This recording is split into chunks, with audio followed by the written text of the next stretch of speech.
All Nations is unique in its awareness of humanity across the world, that it changes from continent to continent, that people's change, that they need a gospel approach which is unique to them. And you get that at All Nations. Hello and welcome to the All Nations podcast. Thanks so much for joining us. Well, I'm delighted to have with me the Reverend Dr. Bob Hunt. Bob was one of the first students when All Nations actually came to the site that we're now on. Bob was also my personal tutor and he was my Barnabas when I actually stepped onto staff. So Bob, I owe so much to you. But thanks so much for being here with us for the podcast. And we're just really wanting to continue the conversation about the impact of All Nations training as we're celebrating 60 years. And so we're just drawing on some of the voices of the past, present. We can't do the future, but we're doing that. And we're just having some fantastic reflections really about All Nations' impact on many who've come through our doors. But I wondered if we could just kick off where we could just think about, how did God actually call you into mission? Well, I was blessed by being sent by my mother at the age of 4 to a very evangelical church, just about a third of a mile from where we lived. And this church was pretty simple, lay pastor, but it had two aims. One was evangelism, so we did a lot of evangelism around the streets, open air services, campaigns. And the other big thing was mission, foreign mission, as it was known then.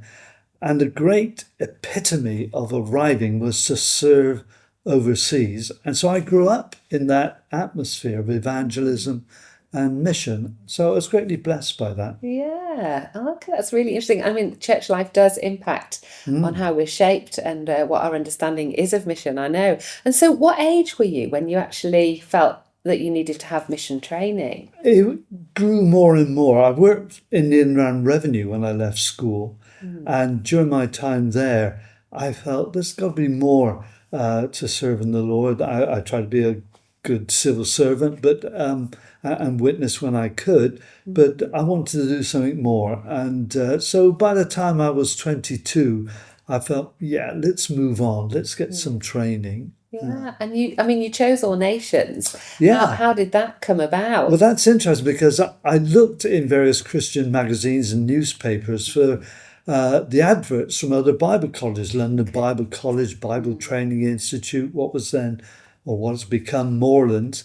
And instead I came across an advert with a photograph about All Nations Christian, well, it wasn't All Nations Christian College in those days, it was All Nations Bible College. By the time I arrived as a student, it was All Nations Missionary College. Yes. And I came for an interview in 1963, one of the coldest days of the last century, ploughed through the snow. And anyway, I was accepted and I became a student in 1963. So 63, but because I thought we were 64 to 5, which is where we're kind of we've pitched our. So I was at 60 Taplow 63 to 64. And then the college moved here during the summer. Yes. And then I finished off my life as a student for 2 years. That's right. So that's where it makes sense that you were one of the first students here at All Nations on this Easney site where we are now. Yeah. So can you tell us as well,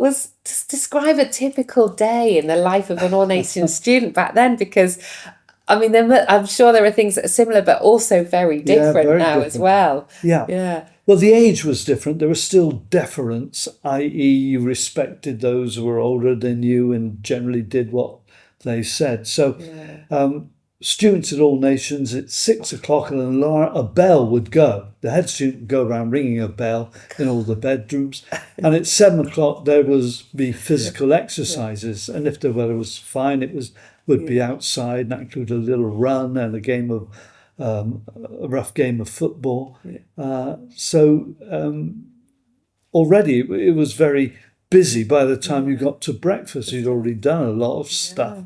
It's part of the holistic education, isn't it? Yeah, It's like yeah. head, heart, and hands, and body, mind, spirit. Yeah, yeah. Just yeah. But the principal, David Morris, a very charismatic man, had been a major during the Second World War, was used to organising troops and getting them ready to serve overseas and so on.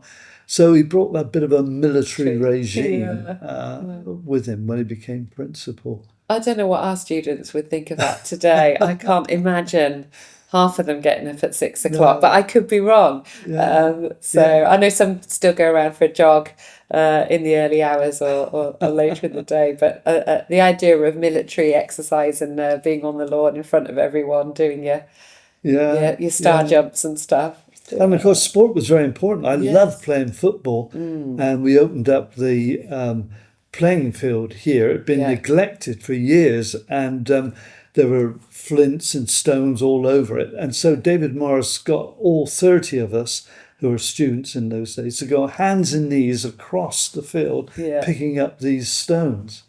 And one of the guys, named was Ivor Scott, lost his signet ring while he was doing it and never found it. So if a metal detectorist was to work there, they might find the gold signet rings. Oh, well, it was worth it because I guess the All Nations football team got going from the moment that you arrived here. A vital part of All Nations, Excellent. And did you play the other Bible colleges as well? Oh, we did. And there was a league called ALSA, which is the acronym of All Nations, London Bible College, Spurgeon's, Oak Hill. Yeah. And we would play home and away. And we won the championship. It was a shield. I don't know what ever happened to it, but it was a shield.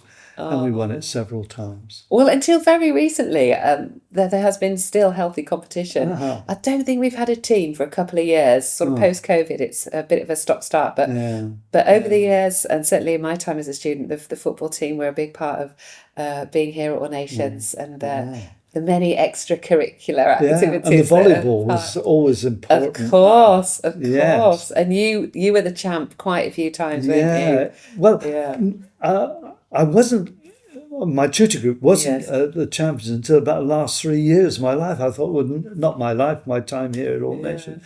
I thought, well, I'm never going to win this. But then we did.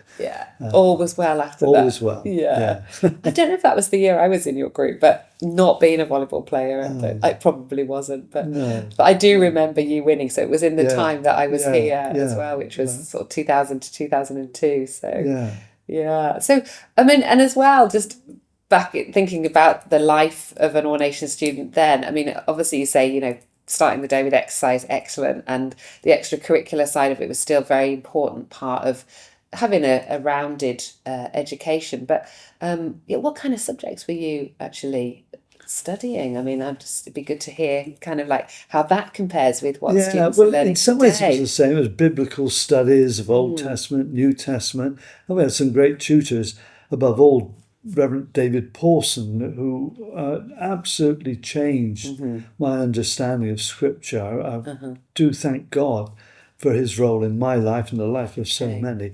So we had visiting and resident lecturers. Ron Davis, I must mention him because he was director of studies and organised so much of the teaching curricula, which we still use here. There was a basic diploma not recognised outside, but in addition, we did in those days the London University diploma in theology, which was a very classical, boring diploma. So would you say you sort of mainly were studying more the biblical, because now obviously the curriculum is biblical, intercultural, practical, and then personal spiritual formation. So did you feel it was just more heavily weighted at that point around the biblical? It tended to be, but David Morris himself had been a missionary in Nigeria, set up a teacher training college then. So he introduced all sorts of extra mission orientated studies as well. Yeah, which would have been important because I guess as well in your time when people went out into mission, they kind of sold up and just thought they were going to live and die there, didn't they? Did. I mean, they went for a huge amount of time, whereas now obviously short-term mission has taken on, but people were really giving their lives to mission. So I was just thinking, where did God actually lead you, Bob, post All Nations? Well, it was an era too, in the early 60s, when countries were gaining their independence from their European overlords. And there was quite a lot of civil war, so people going out did so at some risk. During my time here, I wondered where God wanted me to serve. We had a speaker from New Zealand. I thought, wow, New Zealand sounds pretty nice. Why Get a not? call there. In the end, it ended up being Congo. And Congo had gone through a rebellion, the Simba rebellion, in which many people had died. So I applied to a missionary society called the Regions Beyond Missionary Union, which was joked about as being the back of Beyond Missionary Union, because they always boldly went where no one had gone before.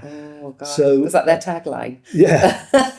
So trying to appeal to the adventurous ones. So I applied to Regions Beyond Missionary Union to teach the Bible. And they said, well, you need to get some teaching experience first. So that's what I did. I taught at various schools around this area. By then I'd met my future wife, Diane, who was at Bulls Park Teacher Training College in Hartford.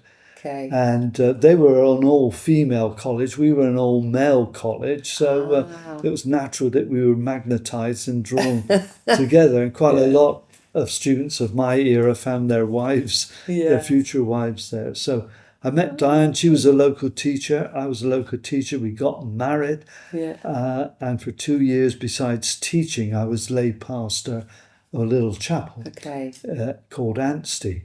Then we went to Belgium for a year to acclimatise ourselves, learn Bantu languages and so on. Then we were ready to go, and we sailed to Congo in 1970. So Diane had All Nations training at any point? She didn't have All Nations training. She went to a college at Cambridge called Romsey House. It doesn't exist now. It merged with Bible Training Institute. So she did her training there while we were at Anstey. So you travel up to Cambridge every day. Yeah, because I know, I just asked that because I knew that you'd met in this area. I hadn't realised quite the detail, but obviously All Nations has always been committed to training husbands and wives together, recognising that the training is really important for both. So so I just wondered if she had the All Nations training with you, or you'd met at that at a slightly later date. So. No, so we met here, and that they would come here for socials. We would go there. But she never trained. Here. And so when you got to Congo, what did you find yourself doing as a couple? Right. Well, we were in some of the densest equatorial forests in the world, second only to Brazil. So we were really cut off once we arrived there. And it was pretty basic life. And it was dangerous. It was tropical diseases were everywhere. But you just took it. That was life. It wasn't being brave. That was life. The principal of the school where I taught was a former student of All Nations, Brian Batty, who was succeeded by another former student, Richard Martin. So there was a lot of All Nations in that. A legacy, an All Nations legacy out there. And 2 of our children were born while we were in Congo. And I want to pay tribute to my wife because she gave birth to these 2 children. No gas, nothing of the ancillary helps for mothers today. The midwife had a bad back, so we had to put the bed on breeze blocks to lift it up. It really was pretty simple, pretty primitive, but it was a vital job because in an area, if you drew a line from Bristol to London, that was the area our mission was in, to the south of that.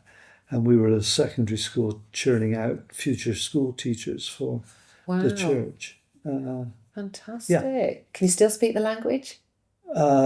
Oui, un peu, because it was in French and in a language called Lingala. The French I still use and speak, but the Lingala is gone now. We sing a beautiful song here in Lingala, Yesu Azamiyawa. Which is all about God's presence being with us. And because Lingala grew and grew, whereas Swahili was the main dominant language, Lingala has taking over a lot of former Swahili-speaking territory. Interesting. So how long did you actually spend out there? Well, we were there 3 years. 3 years, okay. It seemed like 30 years because people used to say, did you enjoy it? No, we endured it. It was pretty demanding. But we were ready to go back to teach in the Bible school, which is what I'd gone to do. But I was needed in the secondary school, so I taught there for 3 years. So we're going to go back to teach, but then I'm the only child. My mother was seriously ill. My father was involved in a road accident, and they didn't know if he would recover. So we decided, there was a call to return. Back. Yeah. We'll come to your return in a minute, but I was just wondering as well, I don't know if you can think back, it's a little while now, but I mean, how did you feel that your All Nations training actually equipped you for that time of being out in a remote area? Because I mean, obviously we're still sending out students into quite remote places in the hope that the training is helping sustain them, give them a resilience of kind of what it's going to be like. But how did you feel your All Nations training? I think David Morris was excellent in preparing us that it was no longer the white man's responsibility, but that had passed over to the African, Indian, South American leadership to take over control of the church. But that wasn't easy for a lot of older missionaries who'd been there 10, 20, 30 years to let go. But it was necessary. And David Morris had prepared us for that. It struck in my mind, we had an older missionary who'd come out, he'd been there in the 1930s. And in the sandy soil of Congo, you suffer from something called jiggers, which is a little worm that got into the soles of your feet. And this ancient missionary who was on a tour of the church suddenly went up to our houseboy and asked him to get it out. And I thought, I would never, ever demean a houseboy, but he was still living in an age in his mind where, Africans did what you asked them to do. It was a small thing, but it stuck me. This is how life has changed. And so you think your training kind of gave you a sort of sensitivity and a cultural consciousness? Exactly, yeah. It was that you perhaps wouldn't have had if you hadn't had the training as well. I think that's so. And from time to time I felt I was battling against the attitudes of some of the older missionaries. Not that I was right and they were wrong, but it was a different milieu now, and they needed to be aware of that. Interesting. Interesting. And so God called you back, and you actually came back to All Nations. How did that happen? Well, do you know, that was a dream that one day I might teach. I revered All Nations and David Morris's leadership, Ron Davis, and by then Martin Goldsmith, who was regarded as the way forward in mission training. He joined the staff, and so we came home. And we received a letter from David Morris. Someone was not retiring, but Ron Wayne, who gave the name Waynery, that was his flat. He was moving on to mission leadership, and they needed a replacement. And we were asked to consider it. At first, reluctantly, I said no, because we'd only just come home. We needed to adjust. Then they wrote again. About 6 weeks later, they'd have interviewed other people, and that hadn't worked out. And so we were interviewed, and we were accepted. It was meant to be, Bob. It was meant to be. And moved here with our 2 boys and lived in local college housing. So that was in 1973. That's right. And you came as a tutor? Yeah. And what area were you? What subject areas were you? The post was supervisor of pastoral work and evangelism. Mainly, it was responsible for sending students out to work in the local churches. And eventually, as the college grew and reached a max of 186, we were working in 30 churches and institutions Okay. all around here. Yeah. So with a colleague called Ruth Giesner, Okay. we planned where students would work, checked it out with the ministers, how it was going, and so on. That's really great because it's still very much part of our training today, the practical ministry, because Yeah. our students are they either go on a church placement where they're working with a church for a year usually, or sometimes longer, or a community-based project. So that was I think a new development that came in around 2000 and beyond, that you could do either or. But I know we've loved as a college always being connected with the local church and just providing that practical ministry kind of opportunity, because I mean, and even now you have all nation students in your church, which is Hoddesdon Baptist, isn't it? Yeah. So have you noticed some similarities or difference between the way they do placement? Well, they're very humble. Yes. Mostly they've been Dutch MAF folk who've come and worship with us, and they have children. We had quite a good children's department. Yes. And they've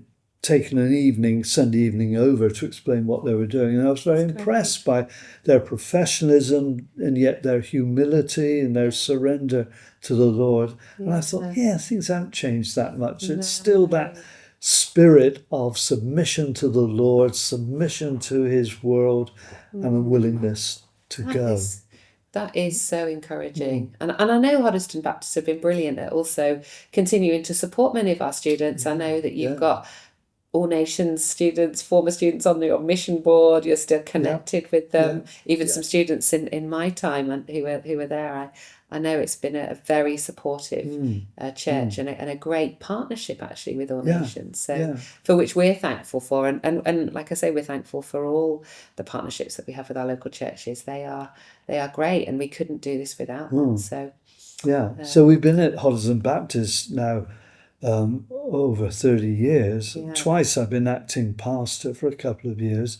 So my life with All Nations has been sort of endorsed and backed up with my life in the local church, which is equally important, isn't it? Which is great, And I think when I was here as a student, you were teaching church planting as well. So you kind of diversified from the sort of practical ministry role into other areas, weren't you? Because you did do that module. I remember you doing that module. Yeah, I did church growth, church planting. Very much involved in the teaching of Donald McGavran.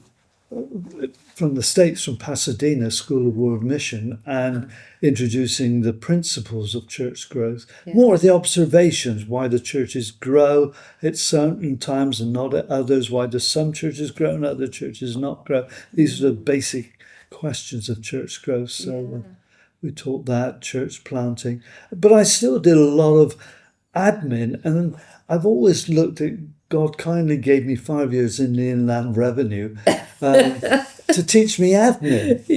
And I did a lot of organisation, practical courses, church work, and a lot of, as vice principal, there's a lot of admin going on with the organisation of the college life.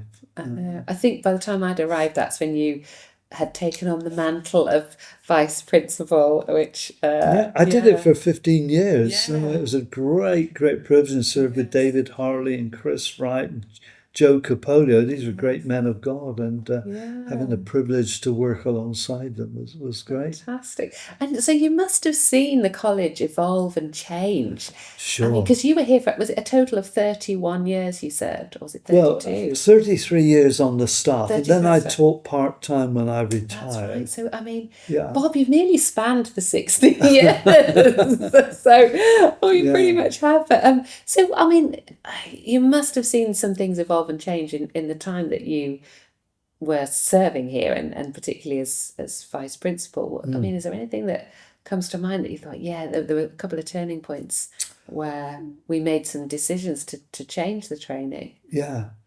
Well, first of all, the nature of the gender, because it had been a men's college when I was a student.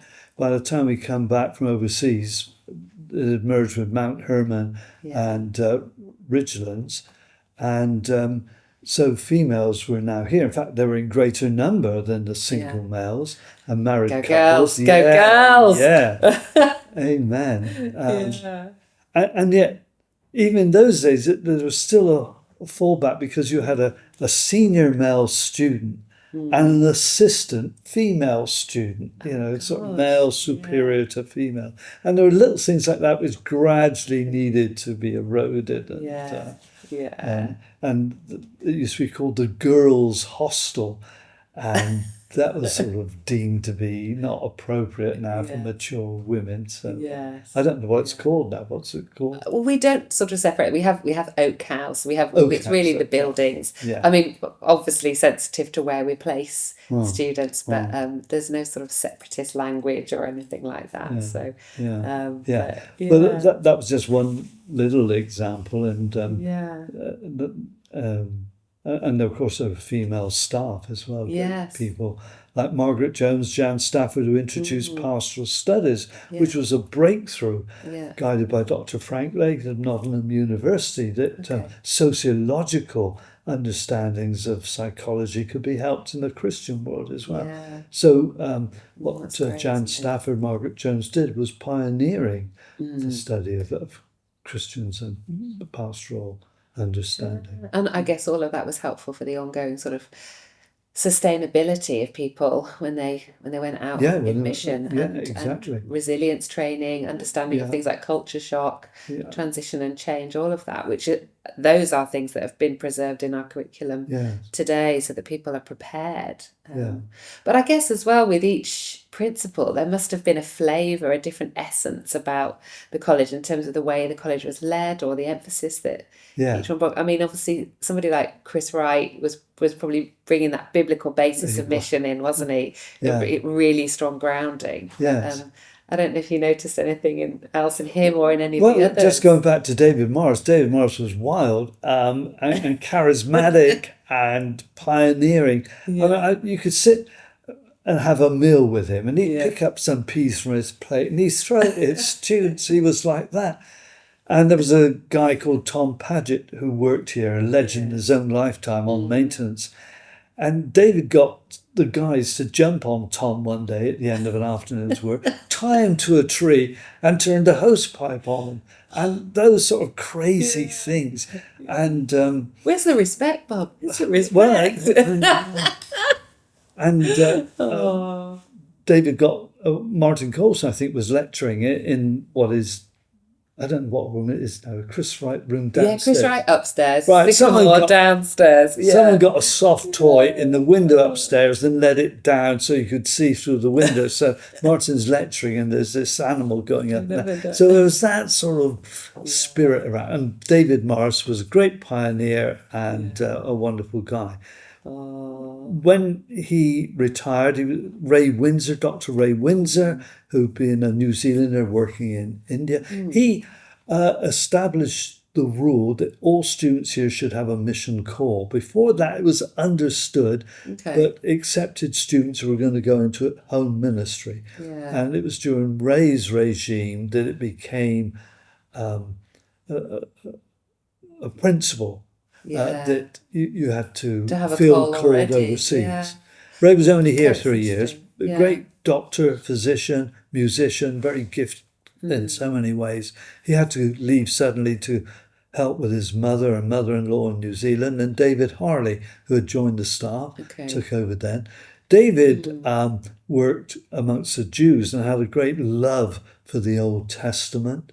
And he and his wife, Rosemary, she was a tutor as well.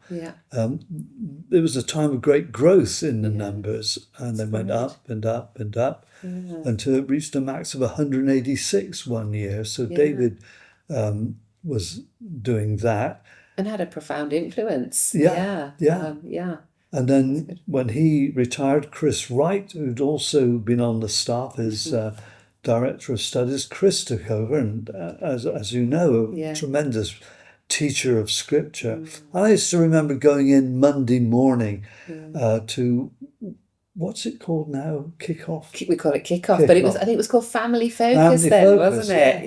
And Chris would have these wonderful nuggets of teaching and so on. And I thought, wow, I've taken all this in for nothing. I'm getting blessed by Chris's teaching. And he was polymathic. He could we'd have our meetings with the principal, vice principal, bursar, and so on. Yes. And Chris could, having taught all morning, having attended this meeting, he'd go away, type up the minutes, and there they were.